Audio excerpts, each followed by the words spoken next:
Hi friends, welcome to Pavan stories. నేను మీ Pavan Kumar Pentu. Friday ఫిల్మ్కి స్వాగతం. ఈరోజు ఫ్రైడే ఫిల్మ్లో సినిమా పేరు చివరి వ్యవసాయదారుడు. ఇది కూడా తమిళ్ డబ్బింగ్ సినిమా, కానీ ఒక మంచి సినిమా. అనగనగా ఒక పల్లెటూరు చుట్టూరా కొండలతో చాలా అందంగా ఉంటుంది. ఆ ఊరిలో ఒక రైతు అనుకోకుండా ఒకసారి ఆ ఊరిలో ఒక పెద్ద ఉరుము పడుతుంది. ఆ ఉరుము వల్ల ఒక పెద్ద చెట్టు ఎండిపోతుంది. దీన్ని అపశకునంగా భావించి ఆ ఊరి ప్రజలందరూ అమ్మవారికి జాతర చేద్దామంటారు. అమ్మవారికి జాతర చేయాలి అంటే అప్పుడే పండించిన వడ్లు కావాలి. తీరా చూస్తే ఆ ఊరిలోని మనుషులందరూ వ్యవసాయం చేయడం మర్చిపోతారు. ఎవరు వ్యవసాయం చేయకుండా అది లాభసాటి కాదని, దానివల్ల లాభం లేదని వేరే వేరే పనుల్లో పడతారు. ఈ ఒక్క రైతు మాత్రం చేస్తూ ఉంటాడు. ఇతనికి వ్యవసాయం అంటే చాలా ప్రాణం కూడా. ఒకసారి కూరగాయల విత్తనాల కోసం షాప్కి వెళ్తాడు. అక్కడ విత్తనాలు తీసుకొని మళ్ళీ ఈ చెట్ల ద్వారా వచ్చే విత్తనాలు మళ్ళీ వేయవచ్చా అంటాడు. నువ్వు ఇంకా ఎక్కడున్నావయ్యా, ఆ కాలం పోయింది. అప్పుడు అలాంటి చెట్లకు కొన్నే కాయలు కాసేవి. ఇప్పుడు ఈ విత్తనాలు వేసి చూడు, చెట్టు నిండా కాయలే కాయలు. అది సరే, మళ్ళీ అవి విత్తనాలుగా పనికొస్తాయా అన్నాడు ఆ రైతు. పనికిరావు అన్నాడు. మరి అలాంటప్పుడు ఈ విత్తనాలు ఎందుకు దండగా అంటూ వచ్చేస్తాడు ఆ రైతు. ఆ ఊర్లో వాళ్ళందరూ, అయ్యా నువ్వొక్కడివే వ్యవసాయం చేసేవాడివి, దయచేసి నువ్వే పండించు పంట అంటారు. సరే అంటాడు ఆ రైతు కూడా. అదే ఊర్లో రామయ్య అనే విజయ్ సేతుపతి, రామయ్య అనే క్యారెక్టర్. అతను ప్రేమించిన అమ్మాయి అనుకోకుండా చనిపోవడం వల్ల పిచ్చివాడిగా మారిపోతాడు రామయ్య. తను ఏం తిన్నా ఏం తాగినా రెండుగా తీసుకుంటాడు. తన ప్రియురాలు తన పక్కనే ఉందని అనుకుంటూ ఉండేటువంటి ఒక ఎవరూ వేయలేనటువంటి ఒక చక్కని పాత్ర విజయ్ సేతుపతి రామయ్య పాత్రలో జీవించాడు. ఇక వ్యవసాయం మొదలుపెట్టడానికి మనుషుల కోసం వెతికితే ఊళ్ళో ఎవరు అతని దగ్గరికి రారు పనిచేయడానికి. తన చెల్లి సాయంతో వ్యవసాయం మొదలు పెడతాడు ఆ రైతు.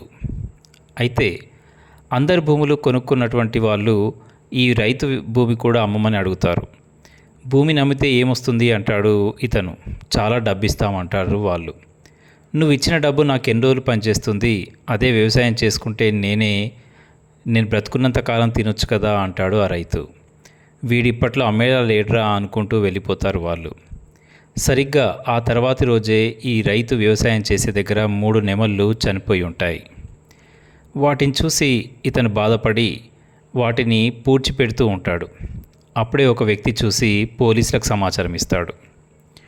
పాత కక్షల ఆధారంగా ఆ ఊరిపైన పగపట్టినటువంటి ఆ పోలీసులు వెంటనే ఈ రైతును అరెస్ట్ చేసి తీసుకెళ్తారు.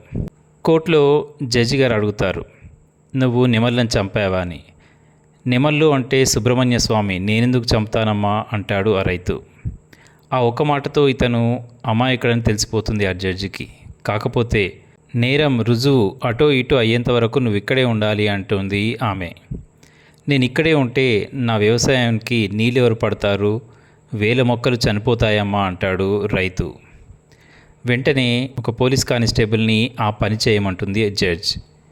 మొదట్లో ఆ పని ఇబ్బందిగా అవమానంగా భావించిన ఆ పనిలో ఉన్నటువంటి హాయి, సుఖం, ప్రశాంతత వల్ల ఆ కానిస్టేబుల్ ప్రతిరోజు వెళ్ళి అక్కడ విశ్రాంతి తీసుకుంటూ నీళ్లు పడుతూ ఉంటాడు చక్కగా. అయితే ఇంకా కేసు వాయిదా పడడం వల్ల నేను ఇంకా ఎప్పుడు వెళ్ళొచ్చు అని అడుగుతూనే ఉంటాడు ఆ రైతు. కేసు మళ్ళీ వాయిదా పడితే మళ్ళీ 15 రోజులు అక్కడే ఉండమంటుంది ఆ జడ్జి. ఇంతలో వాళ్ళ మనమడు పొలానికి పురుగు పట్టింది అంటూ పురుగును చూయిస్తాడు. దీనికి ఏ ఆకు కలపాలో చెబుతూ దాన్ని దంచి గోమూత్రంలో కలిపి చల్లితే ఆ పురుగు నశిస్తుంది అని చెప్తాడు ఆ తాత. అతని దోస్తు ఆ కొండ మొత్తం తిరుగుతారు, కానీ ఆ రైతు చెప్పిన ఆకు అక్కడ కనిపించదు. ఆ చెట్లన్నీ ఎప్పుడో నాశనం అయిపోయాయి. మళ్ళీ గత్యంతరం లేక పురుగుల డబ్బా మందుకొని దాన్ని గోమూత్రంలో కలిపి చల్లుతాడు వాళ్ళ మనమడు. జైల్లో ఉన్న రైతు మాత్రం ఇబ్బంది పడుతూ అక్కడే ఉన్నటువంటి ఒక వ్యక్తికి వ్యవసాయం ఎలా చేయాలో నేర్పుతూ ఉంటాడు. ఇతను చెప్పిన ప్రతిదీ ఆ వ్యక్తి పుస్తకంలో రాసుకుంటూ ఉంటాడు. నా జైలు శిక్ష కాగానే నాకున్న 5 ఎకరాల్లో నేనే వ్యవసాయం చేసుకుంటాను అంటాడు ఆ వ్యక్తి. ఈ రైతు సంబరపడతాడు.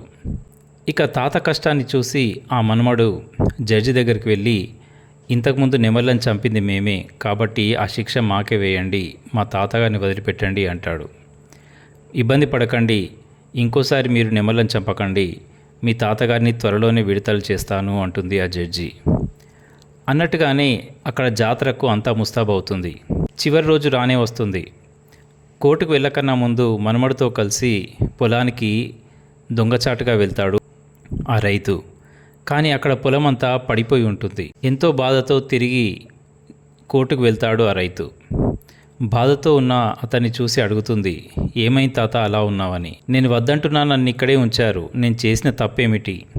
చనిపోయిన నెమళ్లను సమాధి చేయడం నా తప్పు అవుతుందా? అక్కడ చూడండి, నేను లేకపోవడం వల్ల వరి పంట నేల కొరిగిపోయింది అంటాడు కన్నీళ్లు పెడుతూ. వెంటనే జడ్జి ఇతన్ని వదిలేయండి అంటూ పోలీసులకు చెప్పేస్తుంది. కానీ పోలీసులు అతని మీద కోపంతో అలాగే కూర్చోమంటారు. ఎంతసేపు అయినా వదలనే వదలరు. చూస్తూ చూస్తూ అక్కడే బల్ల మీద పడుకుంటాడు ఆ రైతు.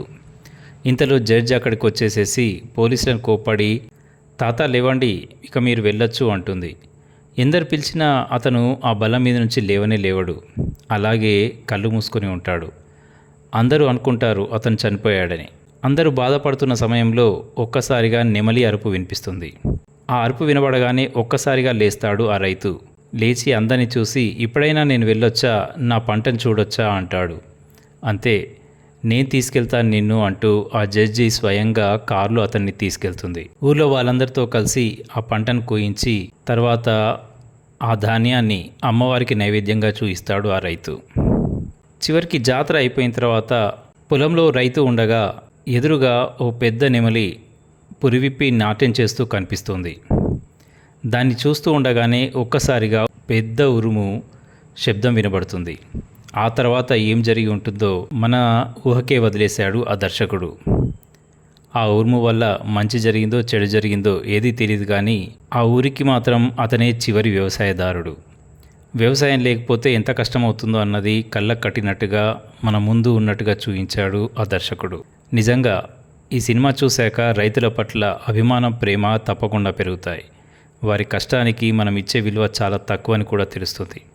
వీలైతే తప్పకుండా చూడండి. సమయం ఉన్నప్పుడు తీరిగ్గా చూడండి. తప్పకుండా మీ అందరికీ నచ్చే సినిమా చివరి వ్యవసాయదారుడు. ఈ కథనం నచ్చితే లైక్, కామెంట్, తప్పకుండా సబ్స్క్రైబ్ చేయించండి. ధన్యవాదాలు. నేను మీ పవన్ కుమార్ పెంటు.